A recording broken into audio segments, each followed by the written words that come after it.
In the quiet moments, before the world wakes up, you might feel like you're moving in secret. Just because no one sees your growth doesn't mean it isn't happening. It's there, in the stillness, in the choices you make when no one is watching.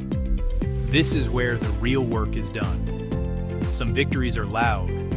They are the celebrations, the milestones that gather applause, the announcements that fill our screens. We are taught to chase these moments, to measure our worth by the noise we create. But the most powerful victories are silent. They are the battles won within the private arena of your own mind. It's the decision to heal by yourself, turning inward to mend what's broken, page by page in a journal. It's choosing peace over conflict, letting go of the argument you could have won. It's waking up early, not because you have to, but because you promised yourself you would. It's the discipline of learning, of changing, of trying again after a setback yesterday.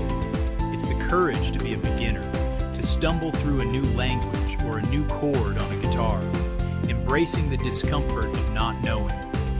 Every small, unseen act is a vote for the person you are becoming. Quiet progress is still progress. You don't need an audience for your evolution. You don't need validation for every step you take on the path. The path itself is the reward. Trust the process. Trust the silence. Think of it this way. A seed grows quietly in the dark before it ever feels the sun. It gathers strength, pushes through resistance, and builds a foundation that no one can see. It doesn't rush. It doesn't seek approval. It simply grows until it becomes a forest. You are that seed. Keep going. Nurture your own quiet growth. One day you will look around and realize you are standing in the middle of the forest you planted. Your quiet progress will soon make loud, undeniable results. Inspire yourself. Follow for daily motivation.